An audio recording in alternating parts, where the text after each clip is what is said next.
Let me start. So my paper is Deterministic min cut in near linear time. So it's a paper published by Jason Lee in Carnegie Mellon University, and he's an active researcher, one of the most active researcher in graph theory related to expander decomposition. So his newest approach was quite attractive, so I selected the paper for my presentation. There are about 25 slides prepared, and remaining slides are so mathy and I was running out of time, so they are not completely prepared.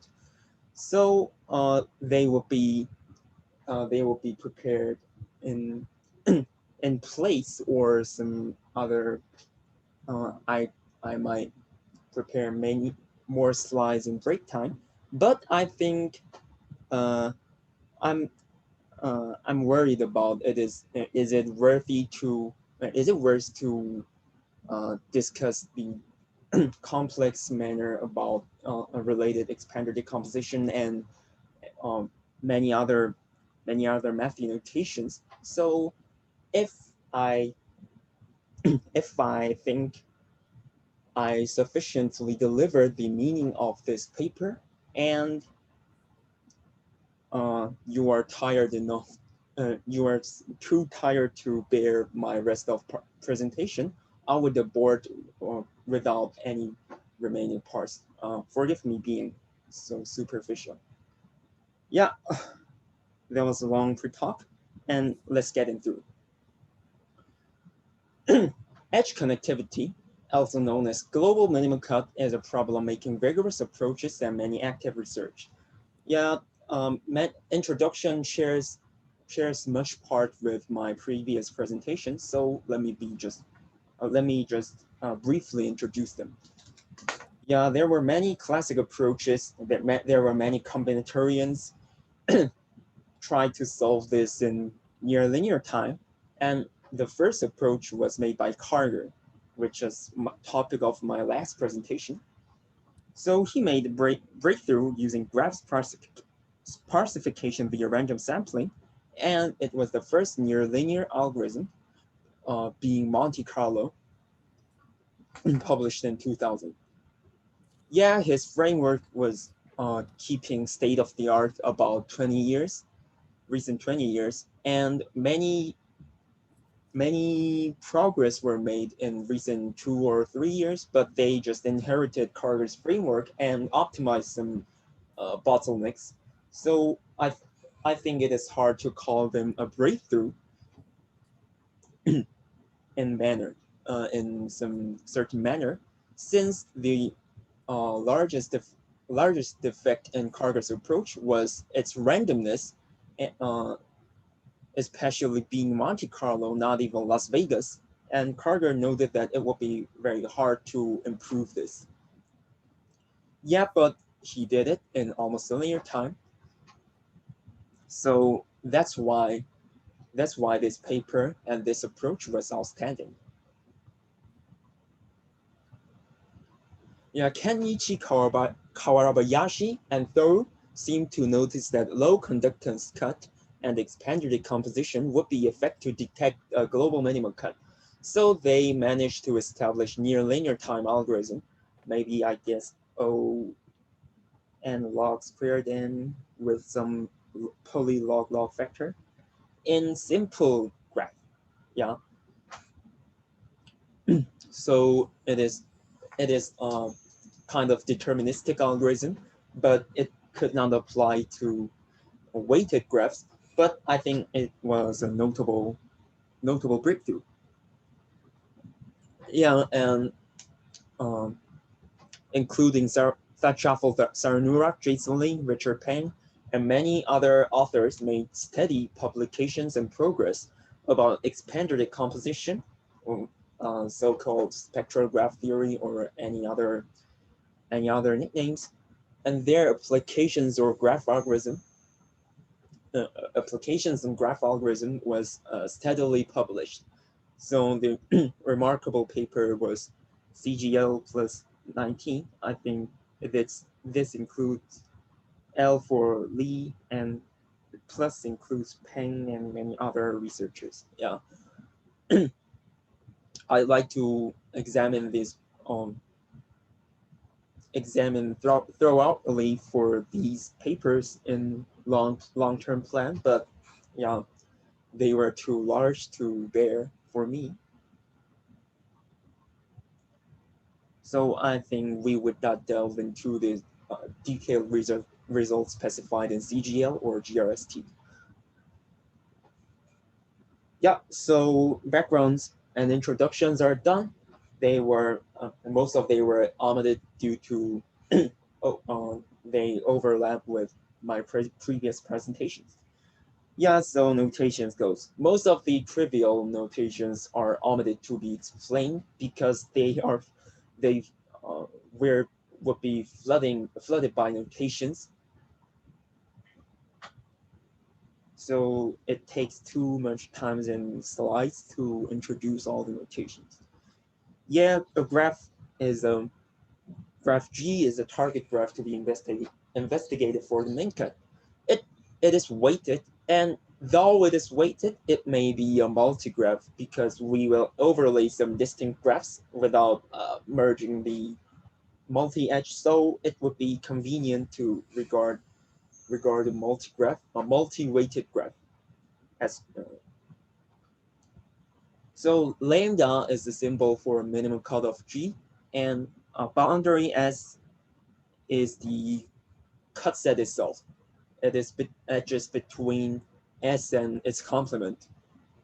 Note that lambda is equal to minimum of weighted sum of weight of edges in boundary S. So they are, I think they are intuitive enough to get it. Yeah, degree is the sum of weight adjacent to a vertex group. Yeah, it could be simplified in definition level by using boundary notations and weight. And volume for expander decomposition is introduced. Yeah, it's sum of degrees in the vertex subset. Yeah, and we know that from Kusaga's presentation that uh, conductance of a set equals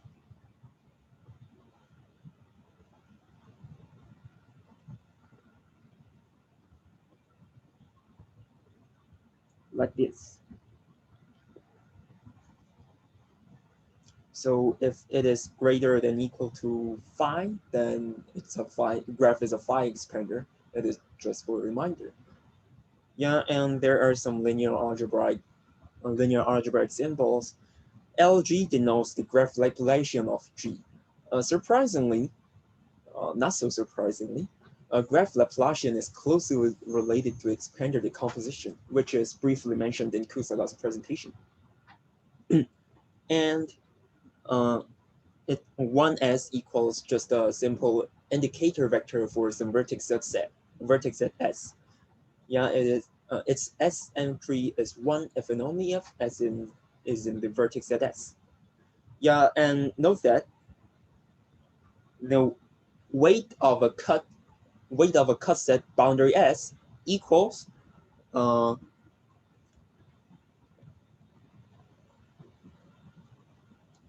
applying both indicator vectors on LG. This is simply derived from some calculations, since LG is a degree in diagonal and uh, minus wedge of the 8 weight of the edge in the off diagonal entry. So some simple calculation would lead to the result. This fact is used importantly, so remember it. Yeah, notations are done. So we simply recall Carter's approach and specify where would we do the surgery. So where would we de-randomize and optimize the complexity?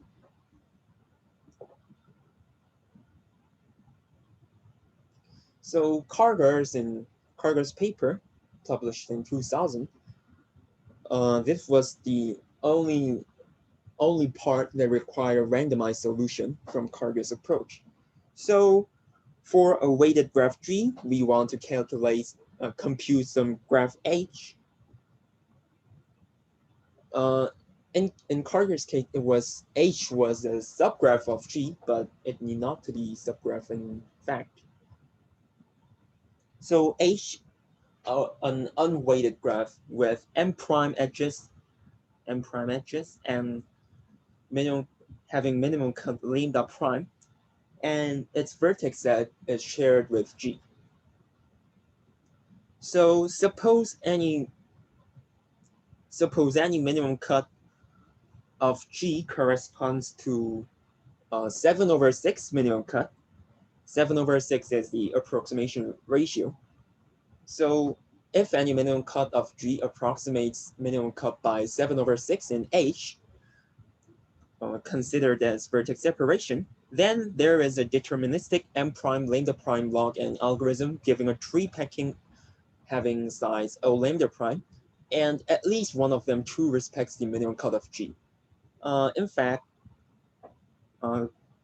constant proportion of them true respects the minimum cut of G, but the constant portion is very hard lower bound, so it guarantees at least there are at least one tree to respecting a minimum cut.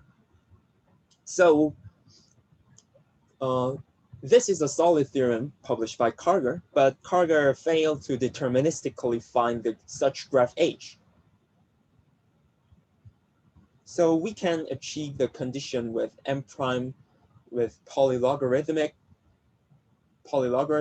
edges in H and polylogarithmic minimum cut with high probability, yeah, by just simple random sampling. The random sampling was trivially simple, but it was very hard to make de-randomize it in such manner. And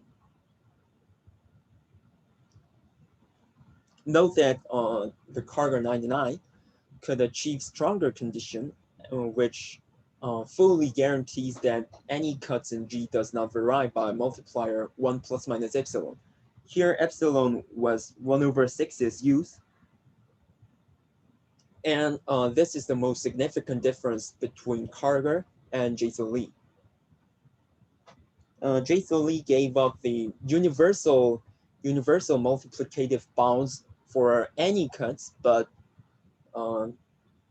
he remained the bound for significant cuts should be remembered. Should be noticed. Yeah, and this is just the concluding part about time complexity.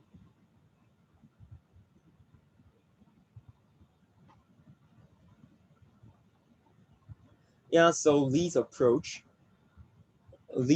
directly goes, yeah, I call it sparsifier theorem because it's a notable theorem with many variations throughout the paper.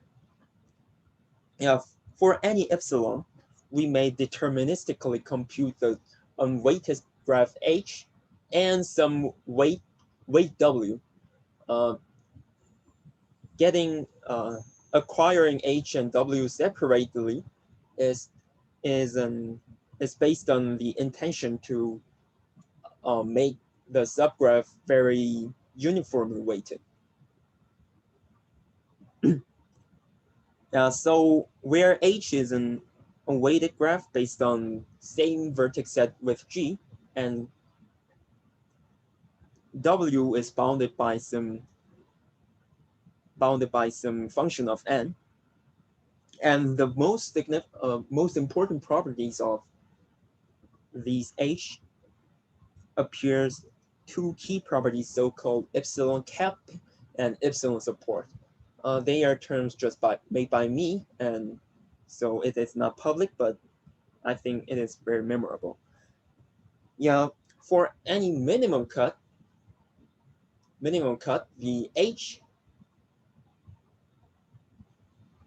a minimum cut S star, the H guarantees the 1 plus epsilon multiplicative upper bound. So the graph WH, which is a graph allocated uniform weight W for each edges in H, has can approximate any minimum cut by upper bound 1 plus epsilon.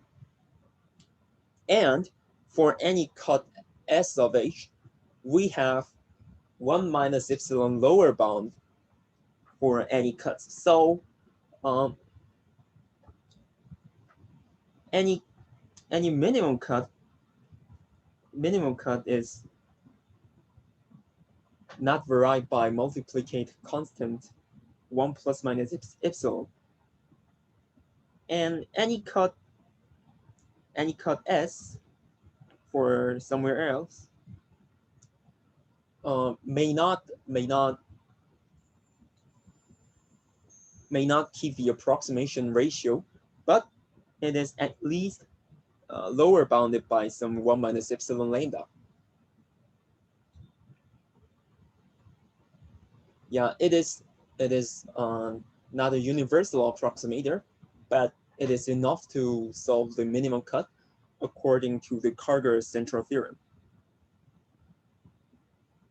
Since any minimum cut of G corresponds to 7/6 minimum cut of H.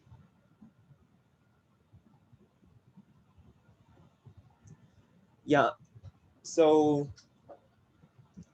the algorithm requires just M multiplied with multiplied by some sublinear term.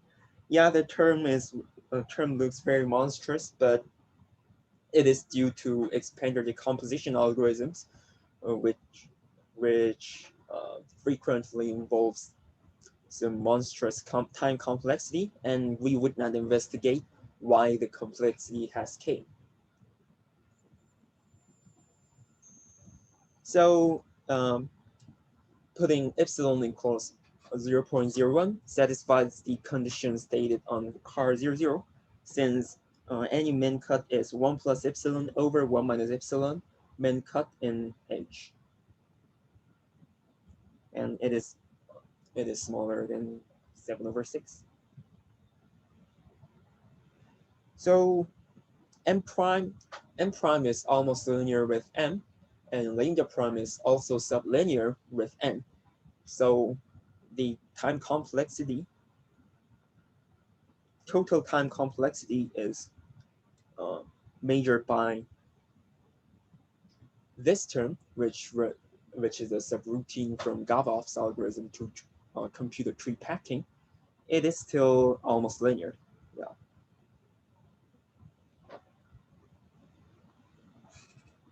So any questions here?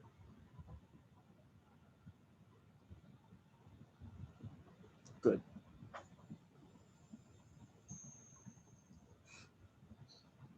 Hence, the rest of the paper is dedicated to prove sparsifier theorem for many cases. And the strategies are based on expander decomposition. In fact, expander hierarchy.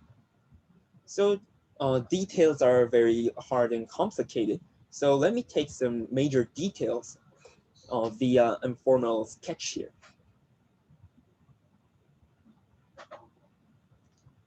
So it may sound very tricky. We do not give up the random sampling.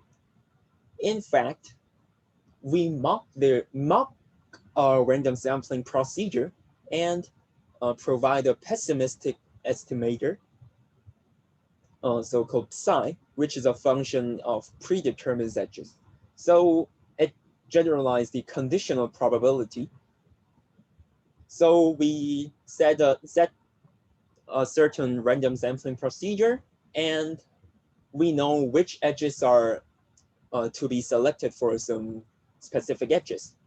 So if we keep on the random sampling procedure on, the probability of failure, in this case, failure to approximate the min cut or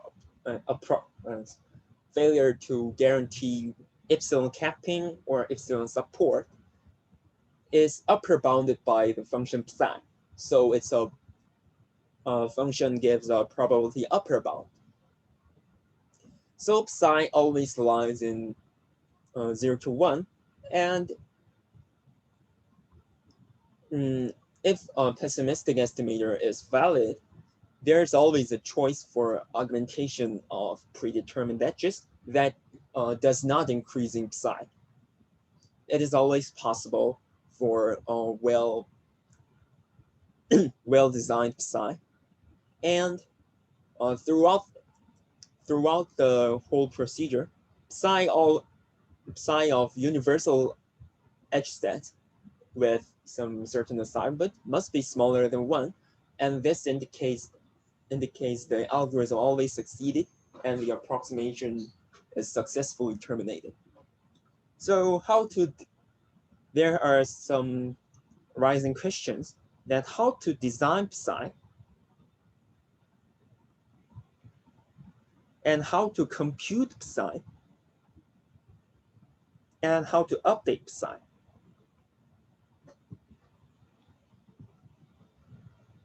The failure, indicating failure is not simple as spoken, because the cut approximation aims exponentially many cuts. So if one of them are failed to be approximated, then we are doomed. So we should manage all exponentially many cuts. But it is too hard to maintain all the cuts. So we separate the set of cuts to small cuts and large cuts. In fact, formally, it is unbalanced cut and balanced cuts. Yeah, for small cuts, we make a structure representation for them. In some case, graph Laplacian makes a contribution. Yeah, which enables efficient initialization and update procedure for psi. Hence, we obtain a sparsifier, so-called hat H, which imperfectly preserves small cuts within approximation manner. And these small cuts include all the min cuts.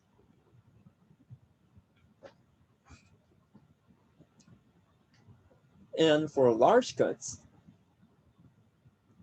we give up about 1 plus minus epsilon ratio approximation. And, oh, my bad. So for small cuts, we can fully guarantee that we may approximate the cuts by 1 plus minus epsilon factor.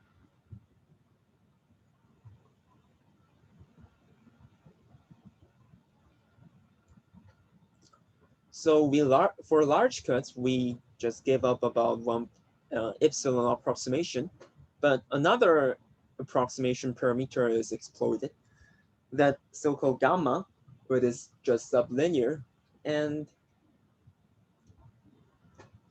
even though the approximation ratio was very bad, but the large cut values do not fall below the min cut value lambda.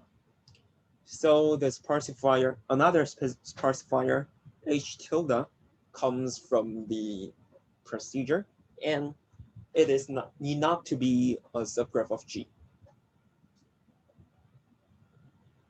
Now we just overlay H tilde with H hat. So there are some provided multipliers. So just another weighted graph.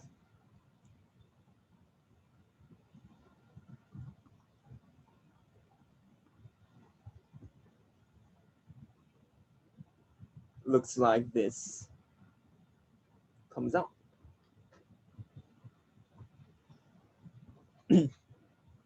then the H prime becomes a weighted graph, which is unwanted. However, with some proper procedure, we may truncate the relative ratio of W hat and W tilde by some proper manner. So it no, uh, don't worry about making H as a weighted graph. It can be still regarded as a unweighted multigraph. So gluing two different graphs may increase the cut value for H hat, but it is still possible to keep deviation from H hat is still small enough to guarantee epsilon capping. And any large cuts glued meld with H hat automatically have at least 1 minus epsilon lambda case edges. So to plot H hat guarantees epsilon support for balanced cuts, and H tilde does not affect too large for small for unbalanced cuts.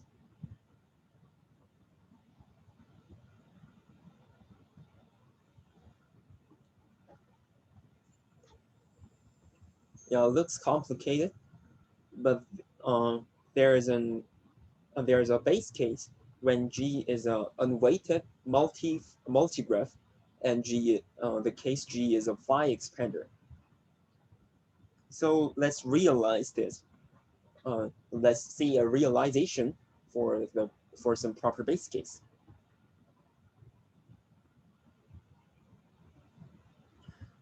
Yeah, it is still beneficial to study the case when G is a phi expander, though it could not cover universal case.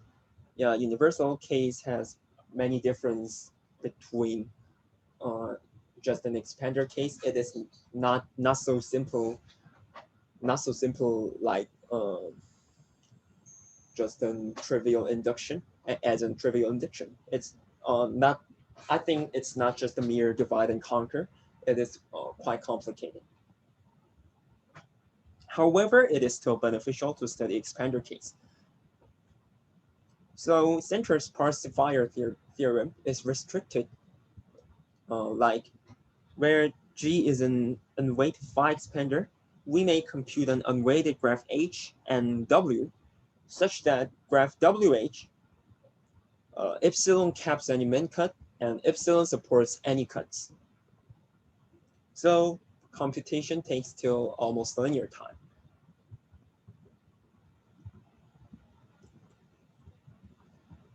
Now we will study about the criteria dividing unbalanced cuts and balanced cuts. I think my pronunciation very not good to yeah.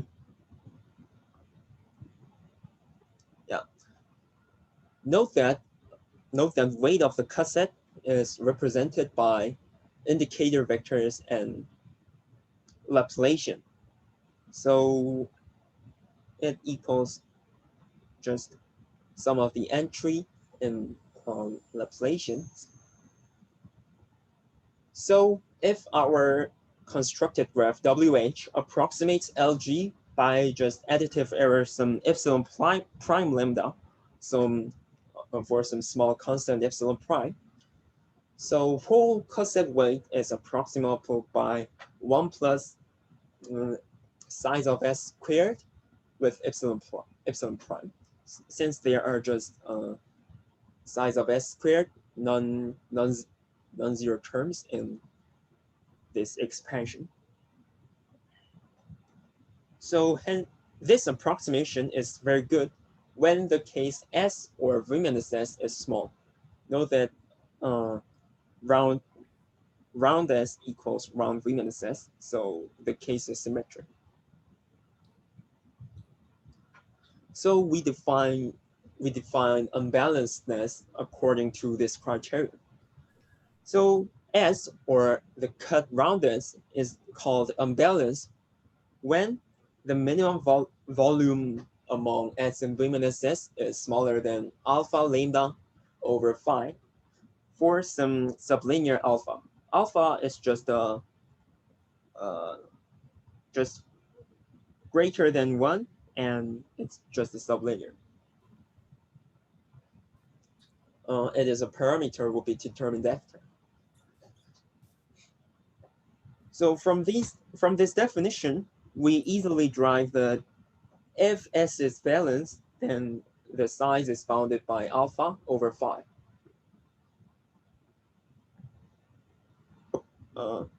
Due to the definition of expander, we may also detect that any minimum cuts are unbalanced.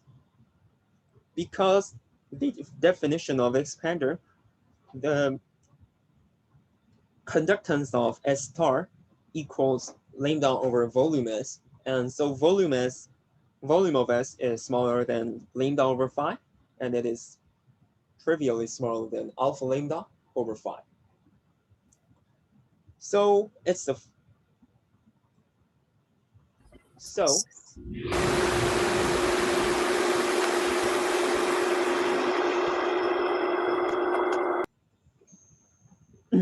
it suffices to approximate Laplacian entry by additive error, phi over alpha squared epsilon lambda. So for simplicity, just assume U is not equal to V.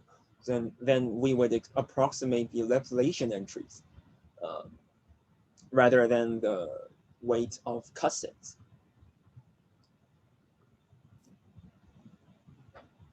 So suppose the random sampling with probability P with some proper definition, proper magnitude, and weight the selected edges by 1 over P. So for some UV belongs to an unbalanced cut S, the probability of failure to approximate a Laplacian entry is equal to the following equation. Yeah, so it is to be cared. And since the cut is unbalanced, number of edges between U and V is upper bounded by alpha lambda over phi, because it is upper bounded by the volume. So this makes the worst case bound for Chernoff to apply Chernoff bounds. So selection of each edges are Bernoulli variable. So we may apply the Chernoff bounds about some of Bernoulli independent random variables. Yeah, the equation goes like this, and we just remember that it is could be set much smaller than 1 over n squared. And the case U equals to V, the Laplacian entry is degree GV, and it is still smaller than alpha lambda over phi. So the similar bound could be achieved. Then we provide the pessimistic estimator. We put it by the Chernoff's upper bound by this, and we know that when it is summed up for all UV, it is still smaller than 1. And for each step adding an edge, we may maintain psi non-increasing for remaining edges to be determined. And each selection of edge could is simple enough to update efficiently each entries of psi. So in the end, the resulted graph 1 plus epsilon caps any unbalanced cuts, including min cuts, and also so epsilon caps and epsilon supports for this from the contribution of Chernov's upper bound. Yeah, this is the role of pessimistic estimator that conserves all the unbalanced cuts, so-called small cuts.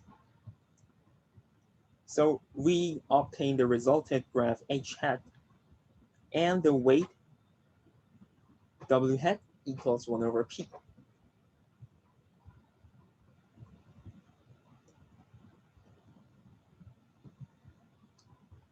Now, to deal with the balanced cuts, which is not tractable as unbalanced cuts, we define a lossy approximator H tilde, which is just the theta 1 expander of V, with each vertex has degree about theta degree V divided by lambda. And note that this is always greater than 1. And it's just weighted by just theta epsilon phi lambda. So it is just a phi over 1 approximator of any balanced cuts. The detailed computation will be omitted. And if we overlay H hat with tilde H to result a weighted graph H prime, then we may show both of the desired effects, that even though affected by H tilde, any unbalanced cut is O epsilon cap. And due to the edges in H hat, any balanced cut is at least O epsilon supported. Therefore, manipulating some constant factor on epsilon, we can result a multigraph, epsilon capping all balanced cuts and epsilon supporting, epsilon capping all min cuts and epsilon supporting all the universal cuts. So here's the end of the expander case that we show that employing a pessimistic estimator would lead to a structural supremacy to update the to de-randomize the random selection procedure, and balanced cuts are relatively not cared. However, combining them in proper manner would guarantee the epsilon supportness.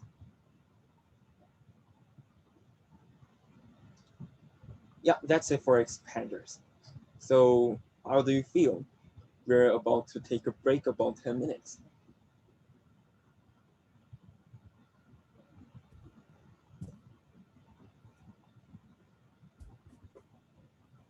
Yeah, if there is no questions, we would resume at 10:50.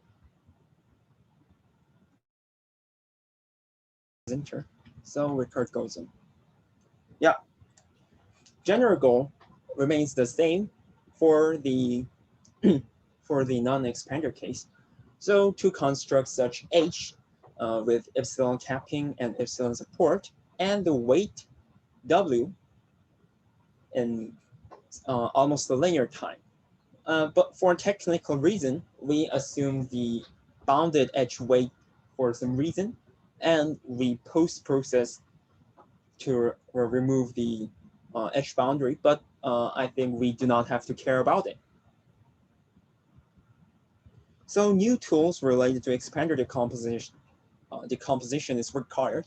and it is called boundary linked expander decomposition. Yeah, we don't know anything about expander decomposition. However, there are some variant of expander decomposition. So it is just for introduction, not about any details.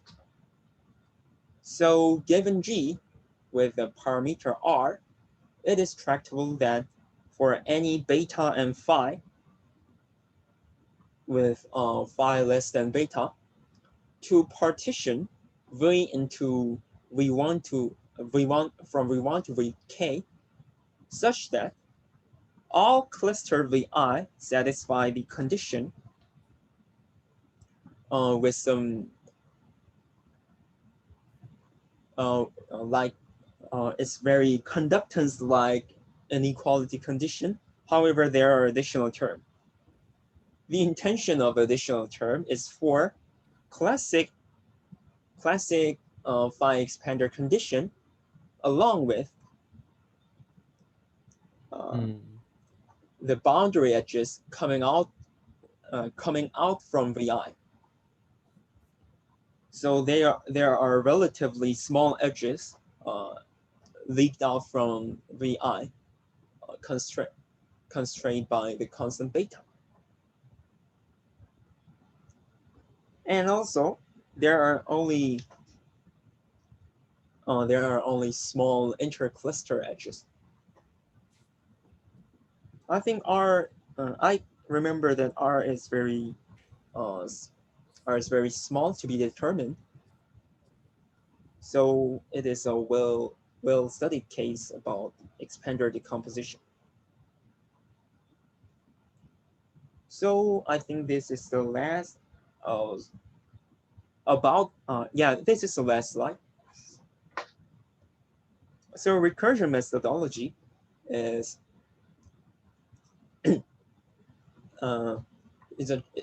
let me define the just contraction sequence.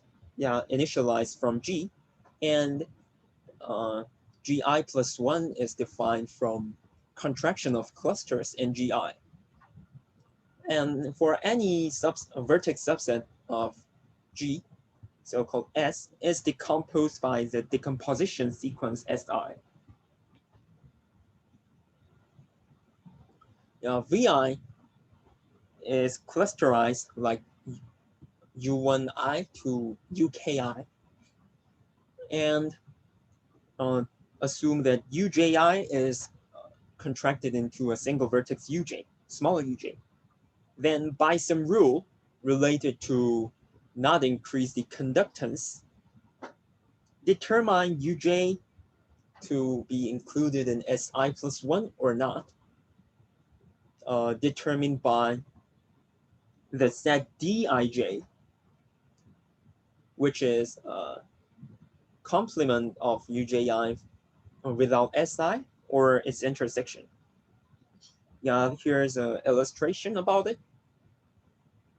If D1 is the rest of U1 without Si, then U1 is included in Si plus 1. And other sets go similarly. Why do we this? Because DJI or Dij provides a nice decomposition sequence about the cutoff S. So round S is included the union of Dij's in some manner. Cutoff Dij's in Gi. Yeah. So the set edge set includes the whole cut which is desired, and yeah, there is a canonical rule to select Dij, and the following generated decomposition sequence is called canonical decomposition sequence. The rule is relatively simple to guarantee that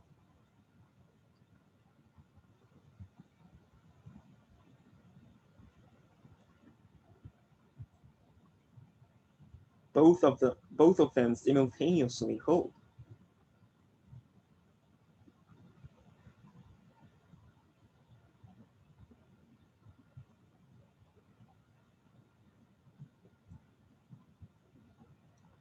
Yeah. Selection of Dij is always possible to guarantee both conditions, which is very useful to guarantee some nice properties. And we may define the unbalanced or balancedness of the vertex set or the cut set using the terms about Dij. So if its volume is bounded by some tau lambda per phi, then S is called tau unbalanced, and each piece Dij is very tractable to enough to employ Laplacian approach. And also it is good enough, it generalized the expander case by meaning that any minimum cut S star is also tau unbalanced. So it is enough to employ a pessimistic estimator to preserve all tau unbalanced cuts in 1 plus minus epsilon approximation manner. It is identically done by Laplacian approach, but I think it is too complicated to even to be fully introduced. I think after the presentation, I'd let you take a look about the formula.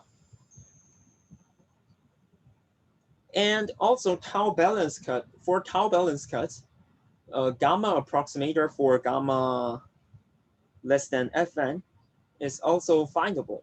And even in the paper, the detail was deferred to be appendix because they are lack of novel ideas and they require computation just having just lengths about 3 pages. So as expander case, overlaying h hat and the multiplied the h tilde with some multiplier is tractable in similar manner. H hat is not so affected by h tilde, and h tilde,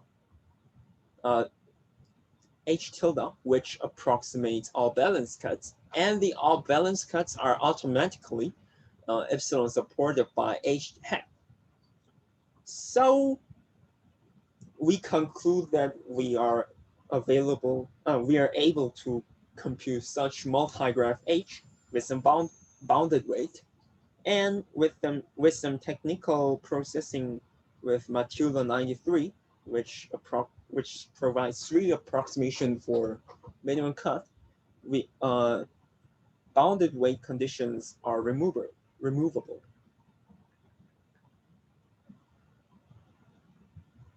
Yeah, combined with all technical components, we finally succeed to make a sparsifier of a graph. Hence, we can compute the minimum cut in deterministic manner in near linear time. Yeah, presentation ends here, and thank you for listening. And as a final scene, I think I could share the paper slide.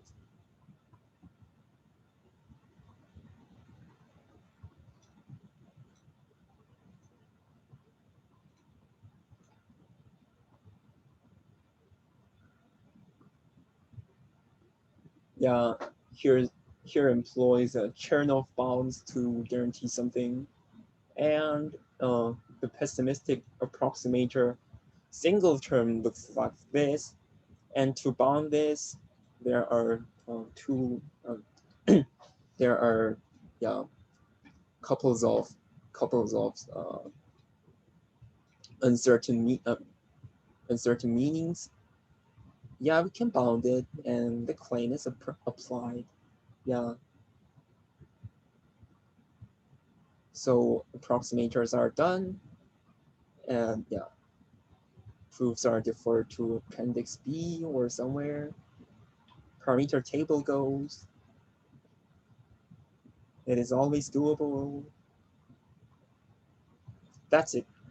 Thank you for listening.